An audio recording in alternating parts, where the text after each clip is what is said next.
ഒരു നെക്ലേസും സ്റ്റഡും കൂടെ മാക്സിമം എത്ര വെയിറ്റ് കുറച്ച് നമുക്ക് പണിയാൻ പറ്റും വല്ല ധാരണയുണ്ടോ? പക്ഷേ പ്രതീക്ഷകൾക്ക് അപ്പുറമാണ് ഈ വന്നിരിക്കുന്ന ഈ ഒരു കളക്ഷൻ എന്ന് പറയുന്നത്.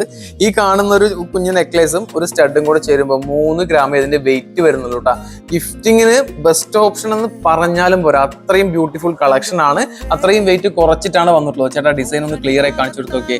നല്ല ഡോൾഫിന്റെ സ്റ്റഡും അതുപോലെ ഡോൾഫിന്റെ ലോക്കറ്റ് പോലെ ഹാങ്ങിങ്സ് ഒക്കെ വന്നിട്ടുള്ള നല്ല അടിപൊളിയായിട്ടുള്ള ഒരു നെക്ലേസ്, അതുപോലെ ഇയറിംഗ് സെറ്റ് ആണ് കേട്ടോ ഈ കാണുന്നത്. വെറും 3 ഗ്രാമിലുള്ളത്.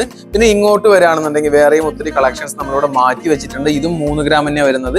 ഇങ്ങനത്തെ ഡിസൈൻസ് ഒക്കെ ആകുമ്പോൾ നമുക്ക് ഡെയിലി ഉപയോഗിക്കാം കേട്ടോ. പറയാൻ കാരണം വേറൊന്നും അല്ല, ചങ്ങലക്കണ്ണിയാണെന്നുള്ള കാര്യം ഞാൻ മാക്സിമം പറയാറുണ്ട്. അതായത് ഈ വെയിറ്റ് കുറഞ്ഞ് ചെയ്യുമ്പോഴേ, ഒരു മിനിറ്റ് അതിന് മുമ്പ് വേറൊരു കാര്യം കൂടെ, ഇങ്ങോട്ട് വന്നില്ലേ, ഇത് 6 ഗ്രാം ആട്ടാ. ഇത് 6 ഗ്രാമിന്റെ ആണ് ഈ ഒരു ഫുൾ സെറ്റ് വരുന്നത്. ചാംസ് ആവുന്ന സമയത്ത് ചേട്ടാ ബാക്കി കാണിച്ചു കൊടുത്തു.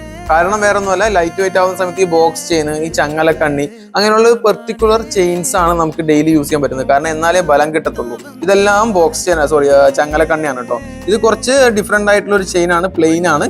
ഇത് ഫംഗ്ഷൻ യൂസിനാണ് കൂടുതൽ കംഫർട്ടബിൾ ആവുക. ഇത് കുറച്ച് ചാംസിൽ വന്നിട്ടുള്ളൂ കേട്ടോ. പുതിയ നമ്മുടെ ന്യൂ അറൈവലിൽ വന്നിട്ടുള്ള കളക്ഷൻസ് ആണ്. ഇനിയിപ്പോ ഗിഫ്റ്റ് ഒക്കെ കൊടുക്കണമെന്നുണ്ടെങ്കിൽ, ആരുടെയും കല്യാണോ എൻഗേജ്മെന്റ് ഒക്കെ ഉണ്ടെന്നുണ്ടെങ്കിൽ 3 ഗ്രാമേ വരുന്നുള്ളൂ എന്ന്. അതാ ഞാൻ പറഞ്ഞത്. ആർക്കെങ്കിലും ഷെയർ ചെയ്ത് കൊടുക്കാന്നുണ്ടെങ്കിൽ തീർച്ചയായിട്ടും ഷെയർ ചെയ്ത് കൊടുത്തു. വെറും 3 ഗ്രാം.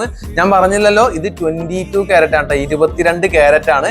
അപ്പൊ ഈ കളക്ഷൻസ് എല്ലാം അവൈലബിൾ ആയിട്ടുള്ളത് നമ്മുടെ മദേഴ്സ് ഗോൾഡിന്റെ അൽക്കിസൈസ് ഷോപ്പിലാണ് കേട്ടോ. അപ്പൊ നമ്മുടെ ഷാർജ സഫാരി മാളിലെ ഷോപ്പ് എത്രയും പെട്ടെന്ന് നമ്മളിത് അതിന്റെ പണികളും കാര്യങ്ങളും ബാക്കിയുള്ള കാര്യങ്ങളെല്ലാം മുമ്പോട്ട് വളരെ ഫാസ്റ്റ് ആയിട്ട് മൂവ് ചെയ്തുകൊണ്ടിരിക്കുകയാണ്. ബാക്കിയുള്ള കാര്യങ്ങളെല്ലാം നമ്മൾ അപ്ഡേറ്റ്സിൽ അറിയിക്കുന്നതായിരിക്കും. എത്രയും വൈകാതെ തന്നെ ഷാർജ സഫാരി മാളിലും നമ്മൾ എത്തുന്നതായിരിക്കും കേട്ടോ.